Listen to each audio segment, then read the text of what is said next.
All right, y'all, this is my third time attempting to record this, so let's hope third time is a charm. That is a walkthrough of a macromolecule lesson that you have access to.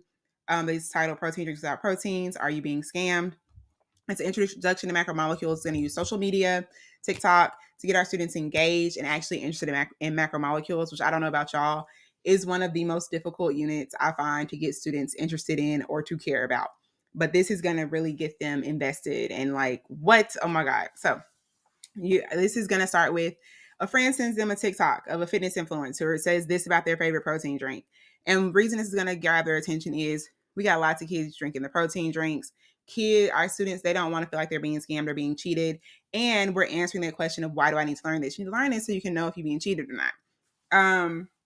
And so this influencer says, when you look at the ingredients, it doesn't say proteins, but the macro says proteins. That doesn't make sense. It must not have any proteins. And we're going to digest this statement as a part of the lesson. So when we get to this slide, what we're going to have students do is identify the claim, the evidence, and the reasoning that the creator gave.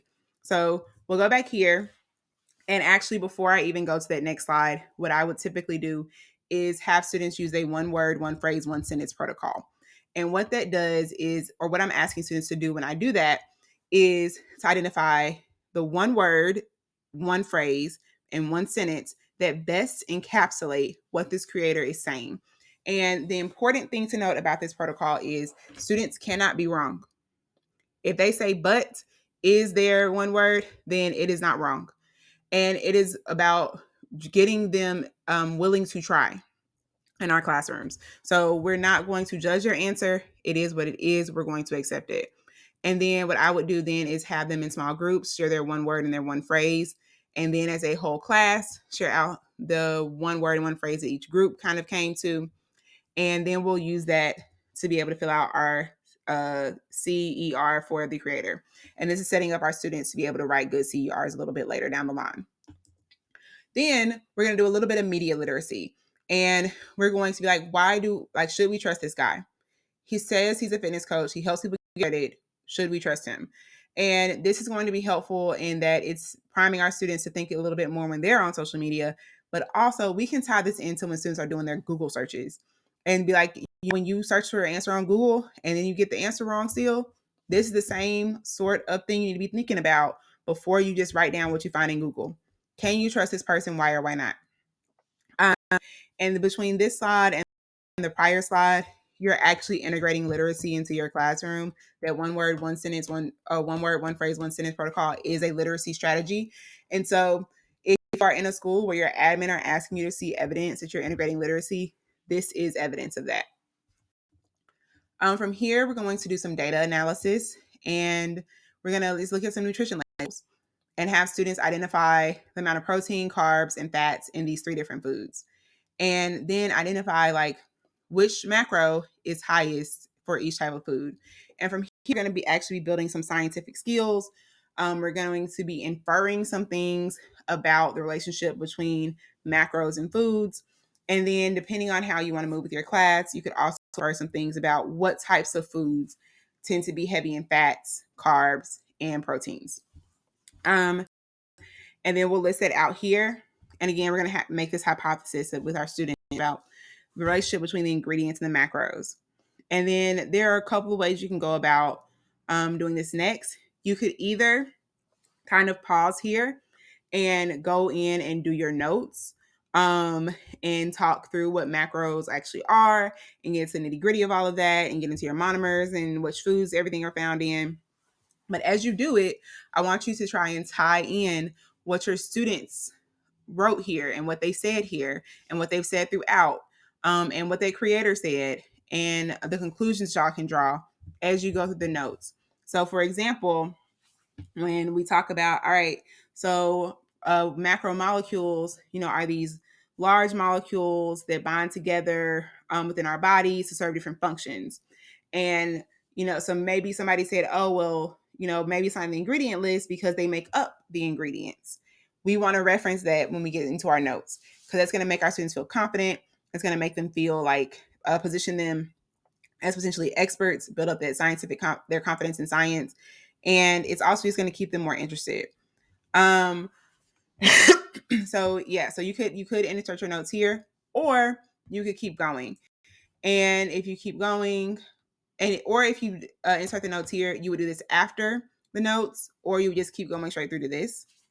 And so this is where our students are actually going to respond to that video. So based off of what we figured out, we know this guy's wrong. He doesn't know what he's talking about. We're going to create a response. And that response can be in the form of a video, a script, or IG post. And we're going to give some evidence and some reasoning. But we're not going to require them to format it in a particular way. The reason why I don't is because I teach this. This is like my first unit of the year. And so I'm really focused on building up student confidence more than anything. And this is just setting them up to be successful at future CERs. Because I know as soon as I say the word CER, I'm going to get some kids going, oh. So I want to set them up for success. And then a little bit later when we're doing them, I can go, you already did it. You literally already did it. It's just a different format.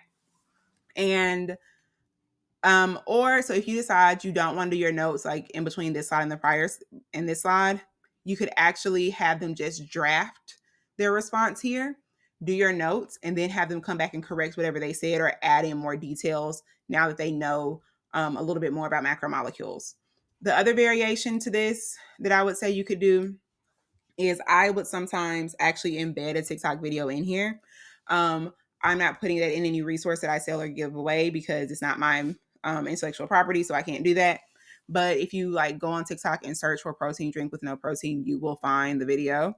And actually use the videos that I found on TikTok. I find that to be the most compelling way to get students interested, because these are like people who they actually will coming across their For You pages, right? And so it's really gonna like tie in and hit home for them that this is why you need to learn this, because people are gonna be on the internet lying to you and you want to be able to spot it.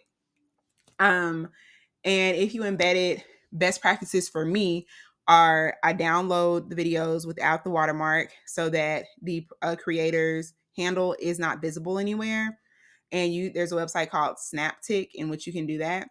And the reason I do that is because I'm not going and vetting these creators to know if their material is something I should be recommending to children.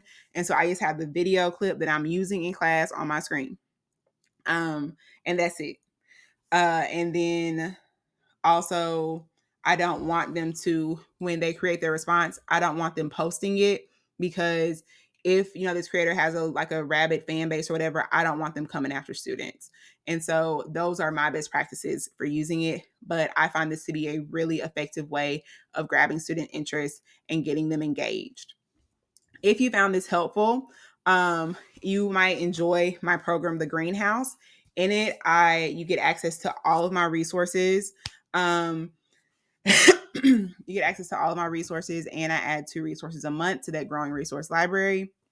In addition to that, there's one monthly live call every single month, except for maybe December, and where you'll get an opportunity to ask questions, or even just chat if that's what you need, or even just work collaboratively if that's what you need. And that is available. Links and everything are down below. It is $50 a month. Or if you're like, I don't need all that, I don't need to talk to you, I just want those I just want those resources. That membership is called the Lab. Access to that resource library is called the Lab, and it is available for $18 a month. And the links are available within this other resource as well, and in any description box or anything. If you have any questions, please let me know. Shoot me an email, and have a good one.